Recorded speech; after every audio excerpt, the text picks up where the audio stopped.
Welcome dear rockers, कैसे हो आप सभी। तो आज हम देखने वाले हैं बहुत ही जबरदस्त मूवी। ये मूवी एक हादसे के ऊपर होने वाली है जिसमें जापान के ऊपर बहुत ही खतरनाक मॉन्स्टर का हमला हो जाता है। जैसे तैसे मॉन्स्टर तो मारे जाते हैं, लेकिन अब मॉन्स्टर को मारने के बाद उसकी लाश का क्या करेंगे, यही सोच सोचकर गवर्नमेंट परेशान हो जाती है कि वो लाश को ठिकाने लगाने के लिए क्या क्या करे। लेकिन दोस्तों वो ऐसा ऐसा फैसला लेते हैं ना, जिसमें से कुछ फैसले तो आपको हंसा हंसा कर पेट में दर्द करवा देंगे। तो चलिए शुरू करते हैं इस एक्शन कॉमेडी मूवी को, जिसमें डर भी है और हंसी बहुत ज्यादा। नाम है what to do with the dead kaiju. तो कहानी की शुरुआत में हमें जापान का सीन दिखाया जाता है, जहां हमें बैकग्राउंड में जानकारी से बताया जाता है कि अचानक से जमीन फाड़कर एक मॉन्स्टर बाहर निकला। वो इतना बड़ा और खतरनाक था कि कोई भी उसके सामने टिक नहीं पा रहा था। गवर्नमेंट ने मॉन्स्टर को खत्म करने के लिए एक स्पेशल टास्क फोर्स भी बनाई, लेकिन वो भी मॉन्स्टर को खत्म नहीं कर पाई। और तब कुछ अजीब हुआ। अचानक से आसमान से एक लाइट आई। उस लाइट ने मॉन्स्टर पर ऐसा हमला किया कि जोरदार धमाके के साथ मॉन्स्टर का भी खात्मा हो गया, जिससे लोगों की जान में जान आई कि आखिरकार मुसीबत तो टली।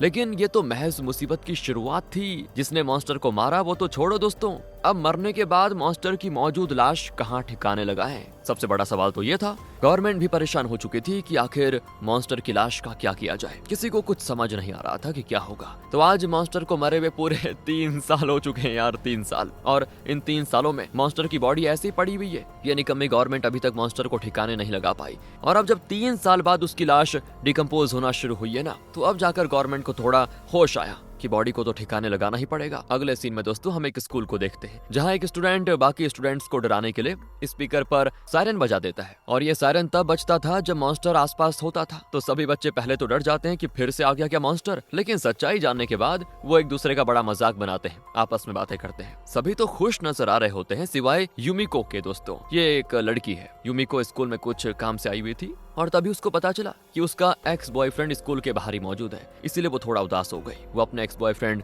जिसका नाम अराता है उससे मिलने जाती है। हाँ, जरा मैं आपको इन दोनों की थोड़ा लव स्टोरी बता देता हूँ। तो असल में जब मॉन्स्टर आया था ना, तब एक स्पेशल टास्क फोर्स बनाई गई थी। उसमें अराता, यूमिको और मसाओ नाम के 3 लोग शामिल थे। ये तीनों स्पेशल फोर्स के टॉप बंदे थे। अपना हर एक टास्क बेस्ट तरीके से करना इनकी खासियत थी। जब 3 साल पहले मॉन्स्टर आया था ना, तब ये तीनों उस मॉन्स्टर से लड़ने गए थे, जहाँ सबसे आगे अराता था। लेकिन तभी वो लाइट आसमान से सीधे जमीन पर गिरी। उस लाइट की चपेट में अराता भी आ गया था, जिसके बाद से वो कहीं गायब हो गया। दोस्तों लाइट वापस चली गई, मॉन्स्टर भी मारा गया, लेकिन अराता का कोई पता नहीं चला। पर अब अचानक से अराता वापस आ चुका है। 3 साल पहले अराता और यूमिको रिलेशनशिप में थे, लेकिन जब वो वापस नहीं आया तो यूमिको की शादी मसाओ के साथ करवा दी गई, जिसके लिए यूमिको उस समय तैयार नहीं थी। उसको जवाब अराता से चाहिए था मतलब। तो अब अराता को वापस देखकर यूमिको बातों ही बातों में उससे पूछने की कोशिश करती कि तुम कहाँ चले गए थे, पर अराता कुछ बताए बगैर ही चला जाता है वहाँ से। और अब हमें दिखाया जाता है कि जो टीम उस मॉन्स्टर की लाश पे नजर रख रही है ना, उन्हें पता चल जाता है कि मॉन्स्टर की बॉडी का temperature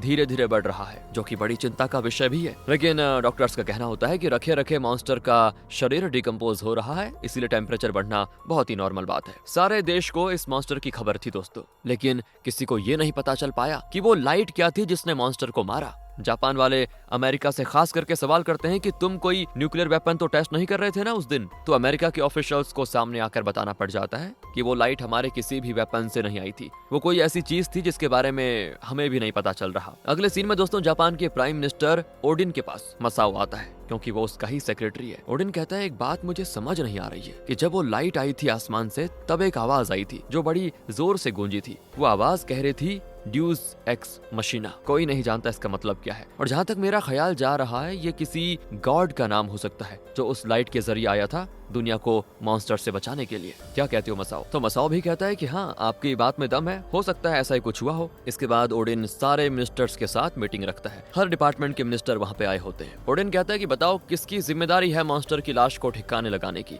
defence minister, education minister, environment minister, या कौन सा मिनिस्टर इसकी जिम्मेदारी लेगा? तो सभी अपने हाथ खड़े कर देते हैं कि हम तो ये काम करेंगे नहीं। इसीलिए ओडिन खुद से डिफेंस मिनिस्टर को इसकी जिम्मेदारी देता है, ताकि वो एनवायरमेंट मिनिस्टर के साथ मिलकर लाश को ठिकाने लगाए। तो एनवायरमेंट मिनिस्टर कहती है पहले मैं जाकर देखूंगी कि असल में वो मॉन्स्टर है कैसा, वो ठिकाने लगाने लायक है भी या नहीं, उसके अंदर से कुछ जहरीली गैस तो नहीं निकल रही। ये सारी चीजें देखनी पड़ेंगी ना, जिस पर ओडिन उसको परमिशन दे देता है। और इस काम में दोस्तों टास्क फोर्स भी शामिल होगी, इसलिए एनवायरमेंट मिनिस्टर सबसे पहले टास्क फोर्स के पास जाती है। यूमिको भी वहाँ मौजूद होती है, जो मिनिस्टर के साथ आई होती है। अब यूमिको अराता को यहाँ देखकर हैरान हो जाती है कि अराता अभी भी टास्क फोर्स के लिए काम करता है क्या। तो अराता मिनिस्टर को हेलीकॉप्टर में बिठाकर उस जगह लेके जाता है जहाँ मॉन्स्टर की लाश मौजूद है, और वहाँ जमीन पर बहुत ही बड़ा मॉन्स्टर के पंजे का निशान होता है और वहीं पर उसकी लाश भी मौजूद होती है। इतनी बड़ी दोस्तों, जिसके दांतों के अंदर हेलीकॉप्टर अटक जाए, बताओ। ये देखकर तो मिनिस्टर भी एक पल के लिए घबराई जाती है। तुरंत वो ओडिन के पास आती है और सारे मिनिस्टर से कहती है कि इस मॉन्स्टर को ठिकाने लगाना तो नामुमकिन है, इतना बड़ा है, देखो ना, इसका हिसाब भी नहीं लगाया जा सकता। गवर्नमेंट का पूरा बजट खा लेगी ये लाश, तब भी ठिकाने नहीं लगेगी। और फिर ओडिन भी सोच में पड़ जाता है कि बात तो सही है यार, एक तो मॉन्स्टर के हमले से जो नुकसान हुआ उसकी भरपाई नहीं हो पा रही है, ऊपर से अब इसको ठिकाने लगाने का खर्चा वो अलग, बताओ। तब टूरिज्म मिनिस्टर सामने आता है। वो कहता है कि हमारा टूरिज्म सेक्टर बहुत ही डाउन जा रहा है, क्यों ना हम इस मॉन्स्टर की लाश को एक टूरिस्ट स्पॉट बना दे।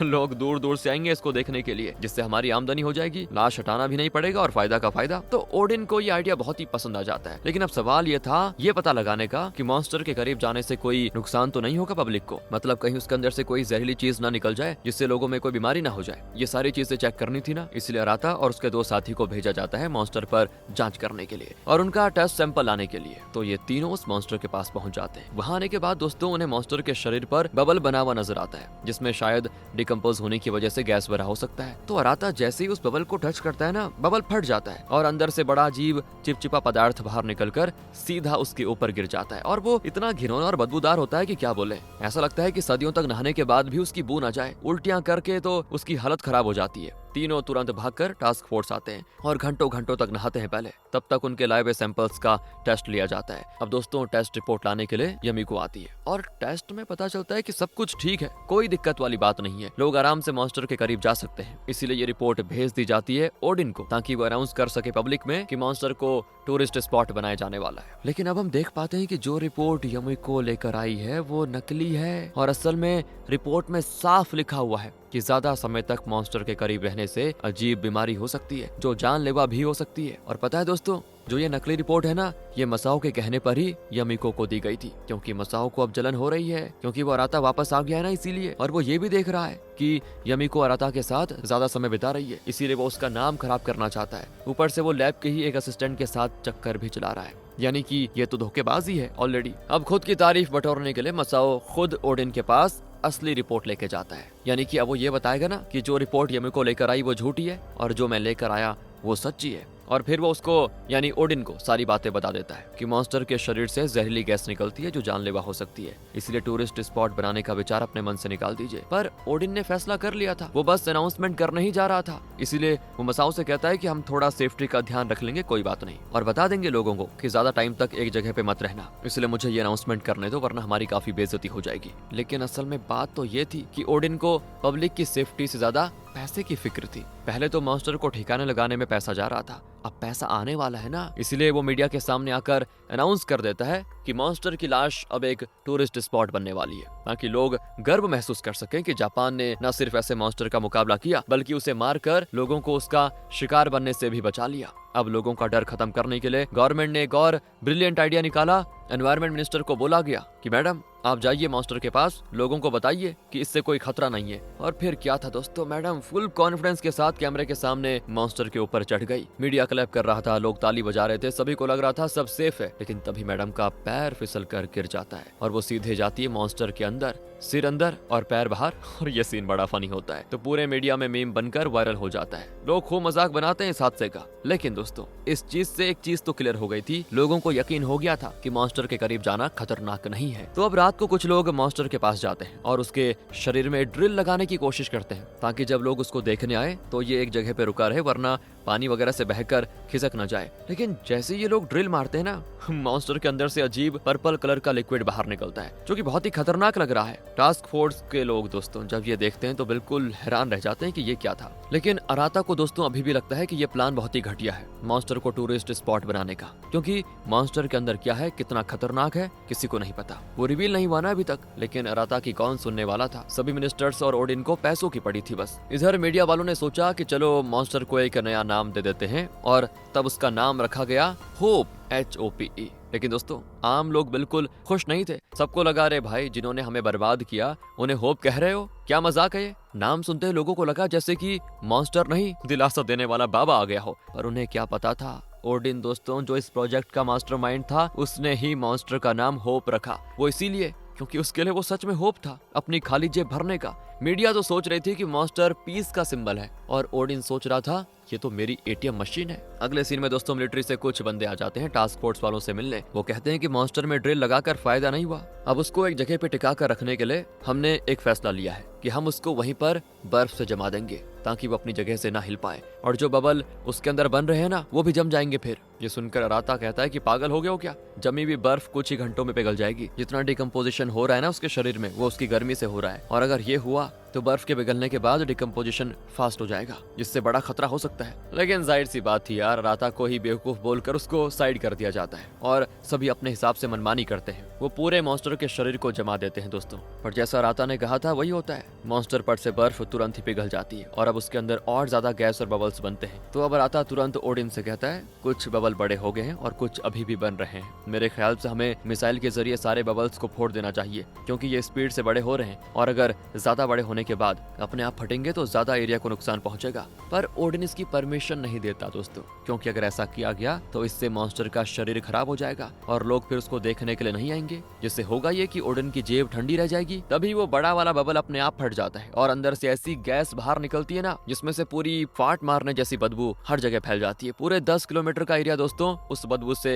मतलब परेशान हो जाता है, लोगों को सांस लेने में मुश्किल होती है। पूरा मीडिया उमड़ पड़ता है ओडिन और बाकी मिनिस्टर के ऊपर कि मरा हुआ मॉन्स्टर भी पाद मार रहा है, इसका क्या सोल्यूशन होगा, हम तो बदबू से मर जाएंगे। पर मिनिस्टर वगैरह के पास भी दोस्तों इसका कोई उपाय नहीं होता। सभी मिनिस्टर्स कहते हैं कि हमें लोगों को बताना चाहिए कि मॉन्स्टर ने पाद नहीं मारी है, उसकी वॉमिट बाहर आई है, तभी जाकर लोग ढंग से सांस ले पाएंगे, क्योंकि उनके दिमाग में ये चलेगा कि ये उल्टी है पाद नहीं। पता नहीं कैसा लॉजिक है दोस्तों। तो ओडिन मीडिया से आकर कहता है कि भाइयों और बहनों, मॉन्स्टर ने वॉमिट की थी, उसी की बदबू आ रही है आपको, फिक्र मत कीजिए, सांस लेते रहिए, आदत बन जाएगी आपको इस बदबू की। काफी फनी सीन होता है दोस्तों ये। अब टास्क फोर्स में एक साइको साइंटिस्ट आता है, ये साइको है ये इंटेलिजेंट, वो आप इसके आइडिया से कंफर्म करना। वो कहता है कि देखो जहाँ बबल बना हुआ है हम उसके आजू बाजू 2 होल बनाएंगे और एक छोटा सा होल बबल के ऊपर बना देंगे। इससे होगा ये कि बबल के अंदर से निकलने वाली गैस एक साथ तीनों जगह से निकलेगी और आपस में मिलकर एक टोर्नेडो बना देगी। जो टोर्नेडो सीधे हवा में चला जाएगा, ना कि यहाँ वहाँ फैलेगा, और लोगों को इस गैस से परेशानी भी नहीं होगी। बाकी के लोग दोस्तों ये सुनकर सोच में पड़ जाते हैं कि आखिर ये कैसा तरीका है, लेकिन सुनने में बड़ा मजेदार लगता है। इधर मीडिया के प्रेशर की वजह से टूरिस्ट स्पॉट का प्लान ड्रॉप कर दिया जाता है, क्योंकि पब्लिक तो पागल हो गई थी यार बदबू से। तो अब सवाल फिर से वहीं पर आकर अटक जाता है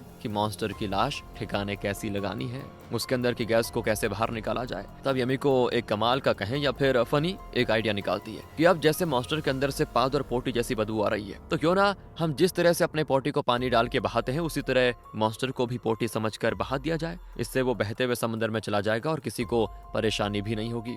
आइडिया तो बड़ा खतरनाक था दोस्तों, और मिनिस्टर्स को खूब पसंद भी आता है, लेकिन इतना ज्यादा पानी जिससे इतनी बड़ी पॉटी, मेरा मतलब मॉन्स्टर को बहाना, तो भाई डैम खोलना पड़ेगा, डैम पूरा। लेकिन कैलकुलेशन बताती है कि डैम खोलने पर भी इतना पानी नहीं आएगा, सीधे डैम तोड़ना पड़ेगा ताकि वो मॉन्स्टर को बहा ले जाए। तो अब किसी बॉम्बर को ढूंढना था जो डैम फोड़ने का काम कर सके। ऐसा एक बंदा होता है दोस्तों जो कि अराता का ही भाई है। अराता से मिलकर यमिको उसको सारी बातें बताती है और बातों ही बातों में उसके 3 साल तक लापता होने का कारण दोबारा से वो पूछती है, लेकिन वो अभी भी उसे कुछ नहीं बताता, लेकिन अपने भाई की हेल्प करने को तैयार हो जाता है। वो अराता का भाई खदान वगैरह में डायनामाइट लगाया करता था, तो उस काम के लिए वो एकदम फिट था। तो अब सारी चीजों का बंदोबस्त कर दिया जाता है डैम को उड़ाने के लिए। जिम्मेदारी अराता के भाई पर थी दोस्तों बॉम्ब्स वगैरह फिट करने की, और अपने प्लान को सफल होता हुआ देखकर सभी खुश होते हैं। यमिको भी वहाँ पे आई होती है। तो पहले जब धमाका होता है तो इससे तो कुछ नहीं होता, डैम टूटना तो दूर खरोंच तक नहीं आती। सभी परेशान हो जाते हैं कि यार कैसे होगा। वैसे अराता के भाई को यकीन नहीं होता कि मतलब मेरा डायनामाइट काम क्यों नहीं किया। तब पता चलता है कि डैम में 2 दीवार बनी हुई है, पहली दीवार टूट गई है लेकिन दूसरी दीवार से पानी अभी तक टिका हुआ है। इसीलिए अराता का भाई खुद अंदर जाकर फिर से डायनामाइट लगाने की कोशिश करता है। सब उसको मना भी करते हैं कि अगर बीच में डैम टूट गया तो तुम्हारी जान चली जाएगी, लेकिन नहीं, वो मानता ही नहीं और खुद फिर से डायनामाइट लगाकर उससे डेटोनेट कर देता है। अब जाकर डैम टूटता है दोस्तों और पानी सीधे मॉन्स्टर की ओर बढ़ने लगता है। अब पानी से ज्यादातर पोटी बह जाती है, लेकिन कभी कभी ऐसा नहीं होता ना दोस्तों, कुछ रह जाती है ना, तो कुछ ऐसा इसके साथ भी होता है। मॉन्स्टर की लाश के साथ सेम वही होता है, मतलब वो डैम के पानी से भी सिर्फ हल्का सा हिलता है, लेकिन बहता नहीं, जम चुका था वो। पर एक चीज ये हो जाती है कि इतने सारे पानी की वजह से आधा पानी मॉन्स्टर के मुंह के जरिए अंदर जाता है और पेट को अलग अलग जगह से फाड़ कर अंदर बनी हुई गैस को बाहर निकाल लेता है। इससे कम से कम बदबू पानी के साथ मिलकर आना तो बंद हो जाती है। इसीलिए सारे लोग सेलिब्रेशन करते हैं कि चलो कुछ तो बढ़िया हुआ। अब अगले सीन में वो बंदे जो मॉन्स्टर के अंदर ड्रिल करने के लिए गए थे और पर्पल कलर का लिक्विड उन पे गिरा था ना, उनकी हालत खराब हो जाती है। उनके शरीर में मशरूम उगने लग जाते हैं जो कि बहुत ही ज्यादा खतरनाक और घिनौने नजर आते हैं। अगर मॉन्स्टर का जल्दी कुछ नहीं किया गया तो पूरा जापान ऐसे वायरस का शिकार हो सकता है जिसमें लोगों के अंदर से ऐसे मशरूम उगना शुरू हो जाएंगे और जीता जागता इंसान मशरूम बनकर रह जाएगा। ये खबर यमिको तुरंत ओडिन को आकर बताती है कि हमें कुछ ना कुछ तो करना पड़ेगा। लेकिन ओडिन भाई साहब तो अलग ही नशे में है। वो कहता है कि मैं तो मामला ठंडा होने के बाद टूरिस्ट स्पॉट वाले मिशन को दोबारा से शुरू करूंगा क्योंकि इससे हमें बहुत ज्यादा फायदा होगा। यमिको कहती है किस तरह के प्राइम मिनिस्टर हो आप, पैसों के लिए कुछ भी करोगे क्या? लोगों की सेफ्टी नजर नहीं आ रही आपको? लोगों की सेफ्टी कौन देखेगा? अरे आप समझ नहीं रहे, ये इतने बड़े खतरे का संकेत है जिसका अनुमान नहीं लगाया जा सकता और आप होगी बस टूरिस्ट टूरिस्ट टूरिस्ट लगे हो। तो ओडिन कहता है सिर्फ मशरूम ही तो है, अगर लोगों पर उग भी गए तो बढ़िया तो है, उसको बेचकर पैसे कमा लेंगे, रोजी रोटी का बंदोबस्त हो जाएगा सभी का। यमिको समझ चुकी थी दोस्तों ओडिन सटिया गया है, ये सुनने वाला है नहीं, इसलिए वो तो चले जाती है ताकि मशरूम वाली सच्चाई दुनिया के सामने ला सके। तभी ओडिन को अकेल आएगी। अब यमिको घर पे आती है, वहाँ मसाओ मौजूद होता है। वो उससे कहता है अराता से मिलने गई थी ना, मुझे पता है, छुपाने की जरूरत नहीं है और हाँ मैं चाहता हूँ कि तुम अराता के ऊपर नजर रखो और उससे ये जानने की कोशिश करो कि आखिर वो 3 साल गायब कहाँ था और उसका उस आसमान से आने वाली लाइट के साथ क्या कनेक्शन है। असल में दोस्तों बात यह है कि मसाओ को ये लगता है कि अराता के अंदर कुछ तो खास बात है, वो लाइक चूजन वन है, यानी कि उसको खुद गॉड ने चुना हुआ है मॉन्स्टर को मारने के लिए। जब वो लाइट आई थी ना, वो अराता के लिए आई थी, ऐसा मसाओ को लगता है और उसका ये डाउट वो फुटेज कहीं ना कहीं क्लियर भी कर देती है क्योंकि जब वो लाइट मॉन्स्टर पे गिरी थी एक जोरदार आवाज आई थी ड्यूएक्स एक्स मशीना वर्ड की, और जिस इंसान ने ये आवाज निकाली थी वो कुछ सेकंड के लिए ही सही वीडियो में कैप्चर हुआ था। तो जब लाइट ने मॉन्स्टर को मारा था ये तो कंफर्म नहीं कि वो अराता ही था, लेकिन ये तो कंफर्म था कि कोई इंसान जरूर वहाँ पे मौजूद था जो उस लाइट को कंट्रोल कर रहा था। तो मसाओ को यही लगता है कि वो अराता ही था, जिसकी कंफर्मेशन लाने के लिए उसने यमिको को काम पे लगा दिया है। और यहाँ दोस्तों यमिको उस मशरूम वाली जानकारी को न्यूज में फैला देती है, देखते देखते वायरल हो जाती है। जैसे जैसे वायरल हो रहा था ओडिन की धड़कनें बढ़ती जाती है कि अब तो लोग मेरे खिलाफ हो जाएंगे, मेरी गद्दी भी जा सकती है। तो वो सबसे पहले यमिको को ही पकड़ने का ऑर्डर दे देता है और फिर कोई दूसरा ऑप्शन ना होने की वजह से वो मॉन्स्टर के साथ जो करना है वो करने की परमिशन दे देता है कि जो करना है करो, ताकि उसका डर लोगों के बीच से खत्म हो जाए। इसीलिए साइंटिस्ट ने जो उपाय दिए थे ना 3 होल बनाने का बबल के अंदर, उसी को अमल में लाने की तैयारी शुरू कर दी जाती है ताकि सारी गैस एक बार अंदर से निकल जाए तो कम से कम कुछ टाइम की मोहलत मिल जाएगी खतरे से। और उसके बाद लाश को कैसे हिसाब लगाया जाए ये लोग सोचते हैं। अब वो 3 होल बनाने की जिम्मेदारी किसी और को दी जाने वाली थी, लेकिन मसाओ के कहने पर अराता को ये काम दिया जाता है। मसाओ ने पहले ही सोच लिया था दोस्तों कि एक बार अराता मॉन्स्टर के करीब पहुंच जाए और 3 होल बना दे, उसके बाद मैं सीधे मिसाइल शूट करूंगा मॉन्स्टर पर, जिससे होगा ये कि मॉन्स्टर का शरीर फटेगा और उसकी चपेट में अराता आ जाएगा। और अगर अराता भगवान का भेजा हुआ कोई होगा तो वो इस चीज से बचकर वापस आ जाएगा और इस बड़ी मुसीबत से खुद को बचाने के लिए उसको अपना असली चेहरा दुनिया के सामने लाना पड़ेगा, और अगर नहीं तो मर जाएगा, वो भी बढ़िया है। इस प्लान के बारे में दोस्तों उसने किसी और से ना तो परमिशन ली थी और ना ही किसी को बताया होता है। इसीलिए अराता अपना मिशन कंप्लीट करने के लिए मॉन्स्टर तक पहुंच जाता है और जहां सबसे बड़ा बबल बना होता है उसके आजू बाजू पहले तो वो 2 होल बनाता है और अब बारी थी तीसरे होल की जो बबल के ऊपर बनेगा। सबसे ज्यादा रिस्की काम होता है ये, इसलिए अराता मुश्किल से बबल के टॉप पर पहुंचता है और वहां भी होल बना देता है। तो जैसे ही 3 होल बनते हैं तो गैस का टोर्नेडो बनने लग जाता है और गैस हवा में ऊपर जाने लग जाती है। साइंटिस्ट का प्लान काम करता हुआ नजर आ रहा था, लेकिन तभी मसाओ ऑर्डर दे देता है दोस्तों मिसाइल फायर करने का। टास्क फोर्स वाले मिसाइल छोड़ने वाले थे तो उनको दिखाई देता है अराता अभी भी वहाँ पे मौजूद है, तो वो अराता के वहाँ से दूर जाने के इंतजार में होते हैं। लेकिन मसाओ कहता है कि इंतजार करेंगे तो मिशन फेल हो जाएगा, चला दो मिसाइल। और यमिको को जब पता चलता है तो वो तुरंत अराता के पास जाती है ताकि उसको सावधान कर सके मसाओ के प्लान के बारे में। लेकिन जब तक वो पहुंच पाती तब तक मिसाइल फायर की जा चुकी थी जो सीधे बबल के ऊपर होल नहीं करती बल्कि बबल को फोड़ देती है। उससे होने वाला धमाका ऐसा होता है कि कुछ भी नजर नहीं आता। यमिको तो ये देखकर एकदम से टूट जाती है, हर तरफ अराता को ढूंढने की कोशिश करती है लेकिन वो उसको कहीं नहीं मिलता। और तब